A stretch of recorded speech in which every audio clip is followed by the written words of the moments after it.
Good morning students. हम history का third chapter read कर रहे थे, Nazism and rise of Hitler, जिसमें कि हमने अभी तक जर्मनी के रिगार्डिंग पढ़ा था कि फर्स्ट टू वर्ल्ड वॉर्स के रिगार्डिंग हमने डिस्कस किया था।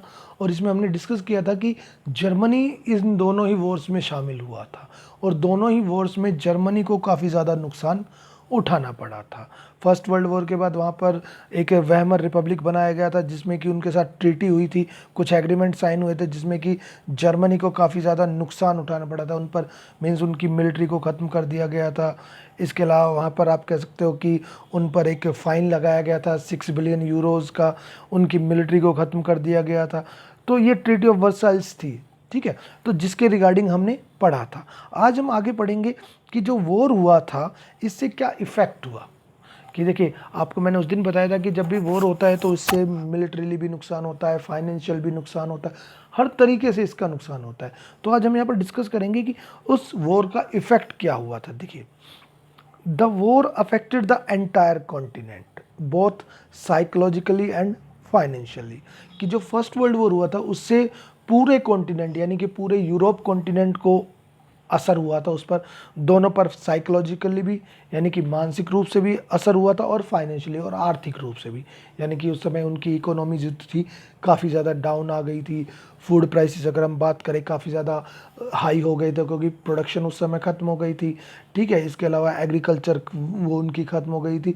तो कहने का मतलब उस समय काफ़ी ज़्यादा इकोनॉमिक क्राइसिस भी उन कंट्रीज़ को फेस करना पड़ा था। देखिए, Weimar republic was force to pay compensation. कि हमने पढ़ा था कि वेमर रिपब्लिक जो थी उनको ये फाइन किया गया था कि वो 6 बिलियन यूरोज़ का कंपनसेशन देंगे उन कंट्रीज़ को जिनको कि उन्हें नुकसान हुआ है। Those who supported them mainly socialist. अब जिन्होंने उनको सपोर्ट किया था वो थे सोशलिस्ट्स, ओके। इसके अलावा कैथोलिक्स और डेमोक्रेट्स, तीनों ही ये थे। Those who supported them mainly socialist, Catholics and Democrats became easy target of attack in the conservative nationalist circle called the November criminals।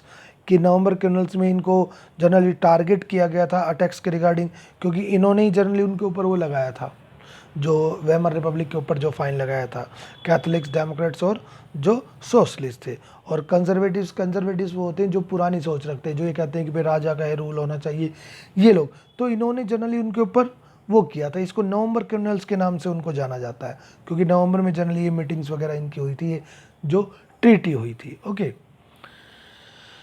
After first world war soldiers were placed above civilians all over the Europe. कि first world war के बाद जो soldiers थे उन्हें as a Europe में, पूरे Europe में civilians के रूप में उन्हें वहाँ पर प्लेस किया गया था।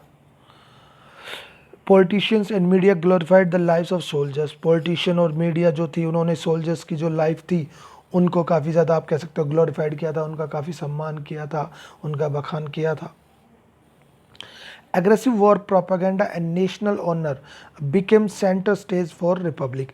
कि रिपब्लिक में जनरली एक तो एग्रेसिव वॉर का प्रोपागेंडा प्रचार करना कि भाई हमने ये किया वो किया, और नेशनल ऑनर, और उन लोगों को राष्ट्रीय सम्मान दिया गया सोल्जर जिन्होंने कि उसमें पार्टिसिपेट किया था, ओके। तो ये अलग अलग तरीके से उन पर वार हुआ। और मेनली इसमें अगर हम बात करें तो इकोनॉमिक क्राइसिस बहुत ज़्यादा हुआ था।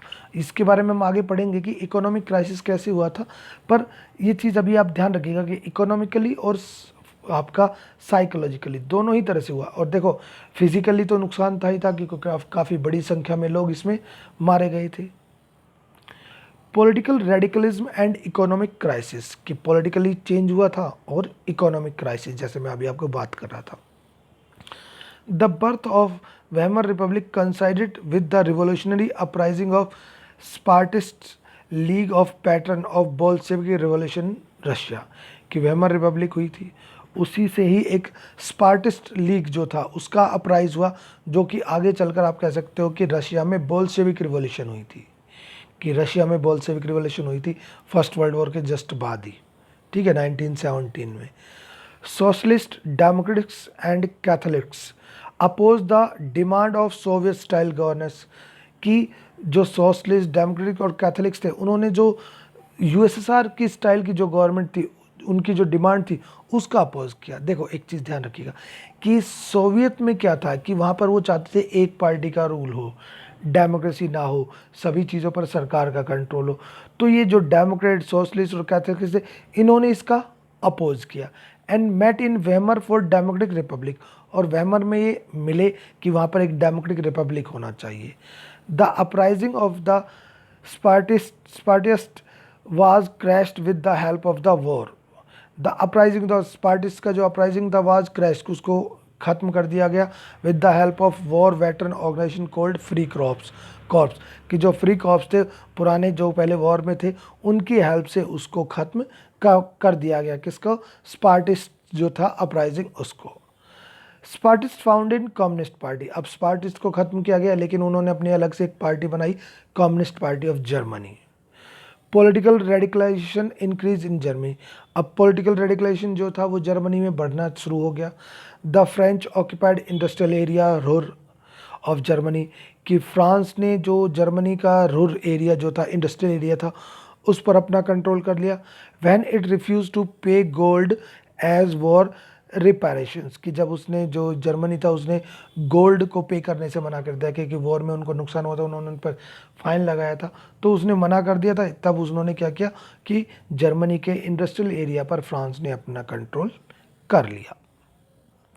Hyper inflation occurred as Germany printed paper currency reckless, prices rise was phenomenal, कि इन्फ्लेशन रेट यानी कि महंगाई जो थी जर्मनी में काफ़ी ज़्यादा बढ़ गई थी।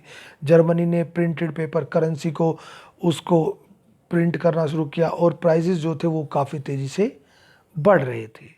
Finally America decided to bail out Germany and introduce the Dawes plan which reworked to ease the financial burden of Germany, और फाइनली फिर अमेरिका ने डिसाइड किया कि भाई वो जर्मनी की हेल्प करेगा, और वहाँ पर डेविस प्लान को इंट्रोड्यूस किया गया, जिसमें कि किस लिए किया गया, जिससे कि जो जर्मनी के ऊपर जो फाइनेंशियल बर्डन है उसको थोड़ा सा कम किया जा सके, यानी कि जर्मनी के ऊपर उन्होंने अपना कंट्रोल करना शुरू कर दिया अमेरिका ने। ओके, तो ये अभी तक हमने पढ़ा है कि किस तरह से वहाँ पर ये चीज़ें हुई थी। इकोनॉमिक क्राइसिस हमने पढ़ा था, और वॉर के इफ़ेक्ट्स हमने पढ़े थे। वॉर के इफ़ेक्ट्स में हमने बोला था कि मेनली जो आता है वो आपका इकोनॉमिक क्राइसिस के रिगार्डिंग ज़्यादा आता है। ओके, इसके बाद the year of depression. Depression means उस समय महामंदी का दौर आ गया था, मीन्स इकोनॉमी बहुत ज़्यादा डाउन हो गई थी, तो उसके रिगार्डिंग है ईयर्स ऑफ डिप्रेशन। जिस समय महामंदी आई थी उस समय क्या हुआ, देखिए। The years between 1924 to 28 was stable, कि 1924 और 1928 के दौरान क्या था कि स्टेबल रही थी इकोनॉमी, ना बढ़ोतरी हुई ना ज़्यादा घटोतरी। Germany was dependent on short term loans, Germany short term loans के ऊपर डिपेंड था, लार्जली फ्रॉम यूएसए, कि और अमेरिका से सबसे ज़्यादा वो पैसा लोन वगैरह लेता था, क्योंकि हमने अभी बताया था कि अमेरिका ने उसकी हेल्प की थी, अमेरिका उसको पैसा देने लगा था, जिससे कि उसका बर्डन कम हो सके। But their support was withdrawn with the crash in 1929 of the wall street exchange, और 1929 में अमेरिका ने जो उसको सपोर्ट कर रहा था वो सपोर्ट करना बंद कर दिया जर्मनी को और वर्ल्ड के दूसरे कंट्रीज़ को। जर्मन्स इकोनॉमी हिट बैडली, अब जर्मनी को पहले पैसा के ऊपर डिपेंड था, अमेरिका की हेल्प के ऊपर, अब अमेरिका से उसको हेल्प नहीं मिल रही थी, जिससे कि उसकी इकोनॉमी बुरी तरह से प्रभावित हुई, and great economic depression started, और उस समय एक महामंदी का दौर स्टार्ट हुआ, जिससे कि पूरा वर्ल्ड उससे, आप कह सकते हो, उसकी चपेट में आया था, पूरे वर्ल्ड को काफ़ी ज़्यादा नुकसान हुआ था। By 1930 industrial production reduce to 40%, due to which workers loss their jobs, कि 1932 में जो पहले प्रोडक्शन होता था उसमें 40% की गिरावट आ गई, यानी कि अब 40% जो प्रोडक्शन हो रहा था वो कम हो रहा था, जिससे कि प्रोडक्शन कम हो रहा था तो वर्कर्स की ज़रूरत नहीं थी, अब जिससे कि काफ़ी वर्कर्स ने अपनी जॉब्स को खो दिया। Hence number of unemployed workers increase to 6 million, और लगभग जो अनएम्प्लॉय वर्कर्स थे उनकी नंबर्स बढ़ने लगे, 6 मिलियन तक वो पहुंच गए।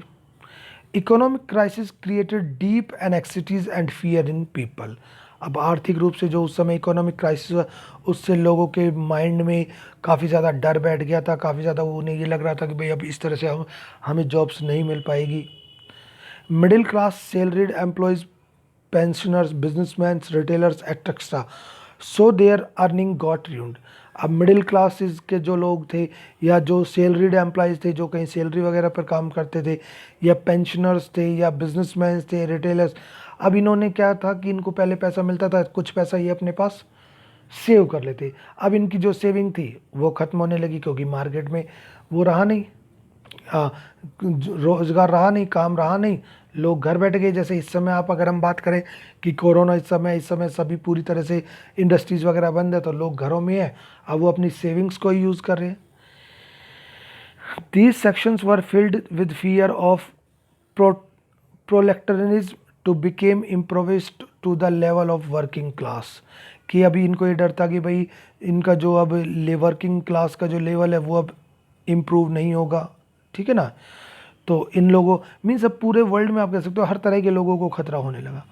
Another defect with art was Article 48, और एक और था आर्टिकल 48 जो कि डर था, which gave the president the power to impose emergency, जिसने कि प्रेसिडेंट को ये पावर देती थी कि वो देश में इमरजेंसी को लगा सकते हैं, सस्पेंडेड सिविल राइट्स की लोगों के जो अधिकार हैं उनको वापस ले सकते हैं, एंड रूल बाय डिक्री, और अपनी मर्जी से वो रूल कर सकता है। With in its short life, अपनी थोड़ी समय में the Weimar Republic saw 20 different cabinets, कि वेमर रिपब्लिक में 20 कैबिनेट्स यानी कि 20 बार आप कह सकते हो कि मिनिस्टर्स वगैरह चेंज हुए थे। ऑन अबाउट 239 डेज, की लगभग 239 दिन में ख़त्म हो गया था। And A liberal use of article 48, और आर्टिकल 48 का बहुत आसानी से यूज़ किया गया जिसमें कि प्रेसिडेंट अपनी पावर्स को यूज़ कर रहा था।